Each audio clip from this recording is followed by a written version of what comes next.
há variados efeitos da meditação. Agora, há uma série de problemas sobre isso, porque há centenas de técnicas de meditação e dessas centenas de técnicas de meditação há duas, sobretudo duas, que têm sido estudadas, que é a meditação transcendental e o mindfulness. Portanto, só a partir daí a nossa ciência da meditação é muito pobre, porque utiliza sobretudo duas técnicas quando há muito mais técnicas. Depois, há problemas variados, porque o problema principal é que houve um entusiasmo popular que contaminou os estudos científicos, de certo modo. Como passou a haver um grande interesse popular e começou a haver muito dinheiro para fazer pesquisas nesta área, começou a haver muitos estudos de qualidade duvidosa, de tal modo que quando começamos a pegar em todos esses estudos e a ver quais os efeitos reais da meditação, para já percebemos que dos milhares de estudos que temos, há apenas poucas dezenas que são metodologicamente rigorosos o suficiente para podermos incluir nestas análises mais detalhadas. Por isso, por outro lado, ainda é difícil sabermos por certo se meditar traz benefícios maiores do que fazer exercício físico, como correr, ou simplesmente técnicas de relaxamento físico. Há resultados contraditórios. Sabemos, por exemplo, que parece ajudar com estados de ansiedade, mas para estados de stress já são muito mais ambíguos os resultados. Por outro lado, há variedades, ou melhor, a forma como a meditação influencia as pessoas varia bastante de indivíduo para indivíduo. Por exemplo, em relação a stress, parece que tem um efeito muito mais profundo sobre pessoas que estão mais estressadas do que pessoas que estão apenas medianamente estressadas, sobre as quais parece não ter uma influência particular. E, por outro lado, começamos a saber mais sobre a possibilidade de afetar também negativamente algumas pessoas. E, popularmente, muitas vezes nos média, é dito que a meditação é uma espécie de cura para tudo e mais alguma coisa. E não é. Para já há uma divergência entre alguma dessa opinião popular, que a meditação pode curar tudo e mais alguma coisa, e o que sabemos da evidência científica. O que sabemos de evidência científica é que pode ser utilizada para algumas condições, com alguns resultados benéficos.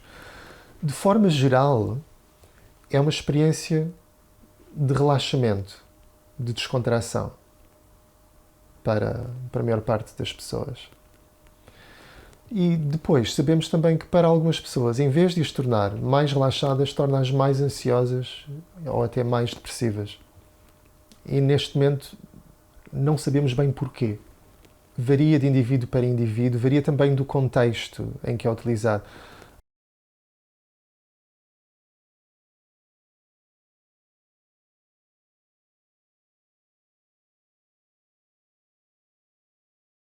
Técnicas de meditação como mindfulness ou meditação transcendental ou algumas técnicas de yoga.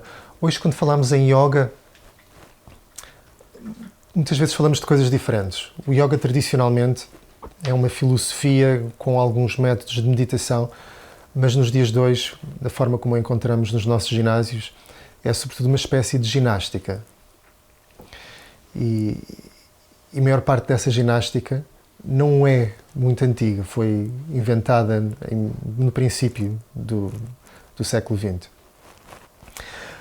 O que há de comum em todas estas técnicas de meditação, e nisso o mindfulness não é diferente das outras técnicas, é que, de forma genérica, chamamos isso formas de contemplação. A pessoa está, de modo geral, passiva, está sossegada, relaxada e está concentrada sobre algo. E aí é que as técnicas variam.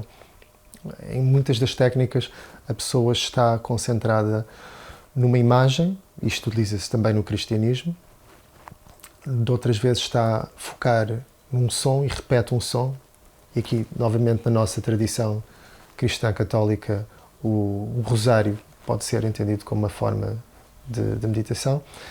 O caso da mindfulness, de origem budista, e há uma variedade extraordinária de técnicas de meditação dentro do budismo. A maior parte delas são técnicas de visualização, algo longas. A técnica do mindfulness, a pessoa começa por prestar atenção a coisas corporais, como a respiração, as sensações físicas, mas depois o exercício final é estar atento ao processo de consciência. Estar apenas presente, manter-se atento ao que se passa e largar essas coisas, tendo o intuito de apenas estar focado no processo de consciência em si mesmo.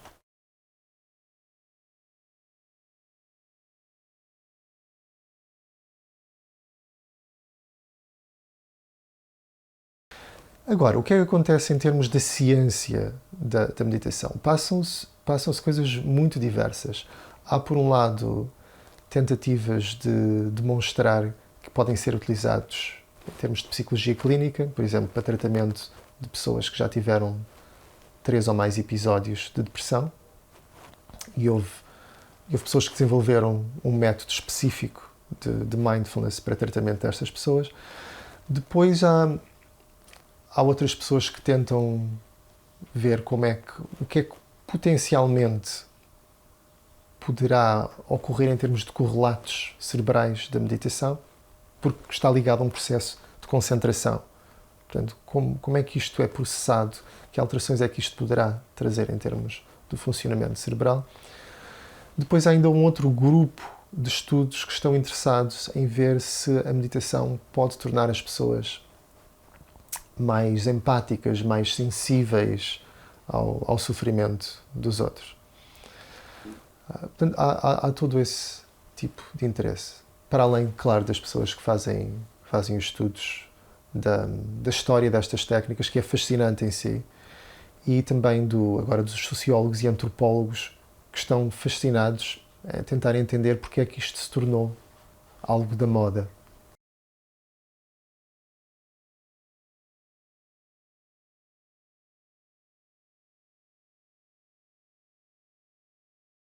Isto acontece com quase todas as coisas que se tornam da moda.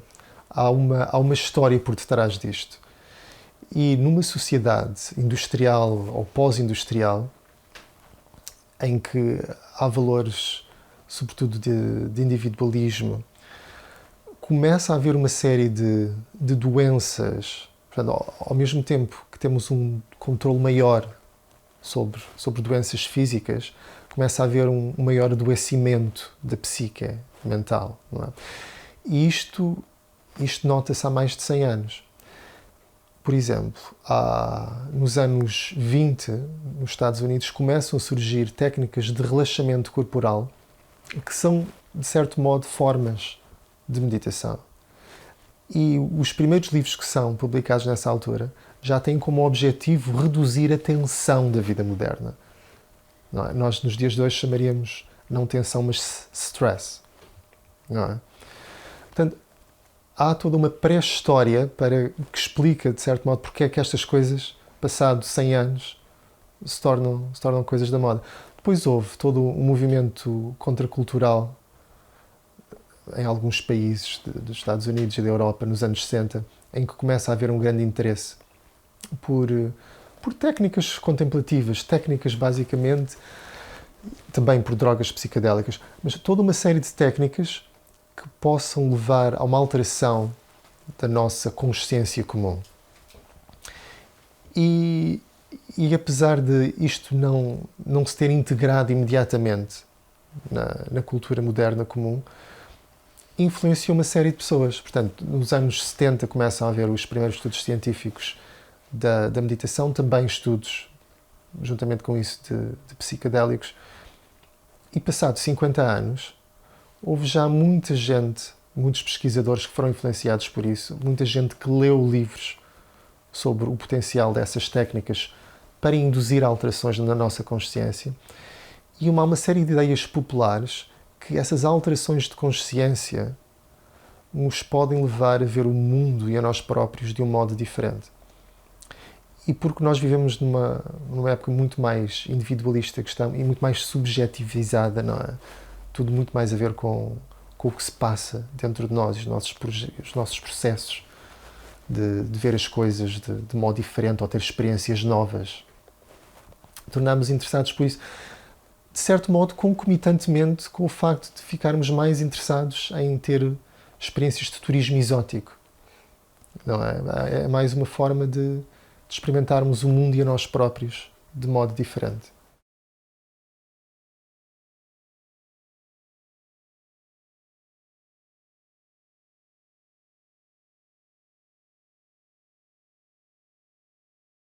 Para a maior parte das pessoas, a meditação serve como uma experiência de relaxamento. É algo agradável, prazeroso, como dizem os brasileiros. Não é? Traz alguma espécie de relaxamento. De modo geral, podemos dizer que, mesmo quando utilizado em contextos clínicos, há alguns casos em que funciona como uma terapia, mas quando não utilizado apenas por mim próprio, utilizar um app, portanto, quando estou a utilizar um programa, quando estou a ser seguido por um terapeuta que está a utilizar certa técnica. Contudo, toda a evidência que temos agora também demonstra que técnicas de meditação no sentido terapêutico não são superiores a quaisquer outras técnicas terapêuticas, seja psicoterapia tradicional, seja exercício físico, seja psicofarmacologia. Portanto, isso é importante de salientar. Não temos evidências que a meditação seja superior a outras formas de terapia.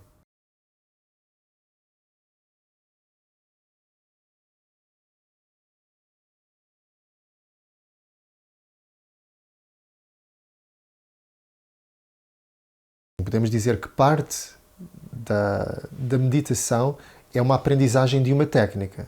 Nesse sentido, podemos pensar na metáfora do exercício.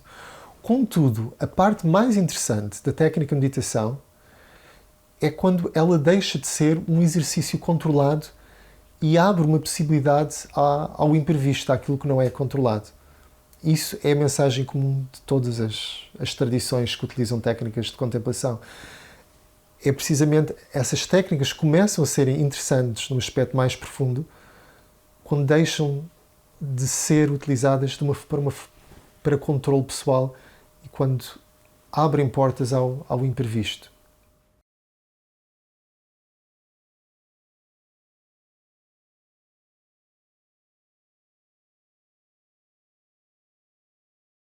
Nós fizemos esse estudo sobre os efeitos da yoga e meditação em prisões, porque estávamos a trabalhar com uma organização que há 20 anos que leva aulas de yoga e meditação a prisões, claramente com o intuito de fazer com que estas técnicas possam ajudar os prisioneiros. E aquilo que esperávamos é que isso traga um aumento do afeto positivo, portanto as pessoas tenham emoções mais positivas, que se sintam de forma geral melhor, e esperávamos também que potencialmente levasse a uma redução nos níveis de agressividade, que é uma coisa muito comum em pessoas que estão presas. E verificámos alguns desses efeitos positivos no nosso estudo. Portanto, durante algumas semanas, acompanhámos esses presos e vimos o que se passava ao longo dessas sessões, antes e depois de eles fazerem as tais sessões de yoga e meditação.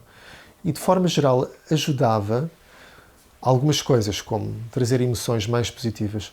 Por outro lado, não houve uma redução dos níveis de agressividade. Por isso, novamente, eu volto a dizer que técnicas de meditação não vão transformar, assim, de um modo radical a pessoa. Acontece de forma extraordinária com algumas pessoas de vez em quando, mas não é algo que transforme radicalmente os indivíduos de um momento para o outro.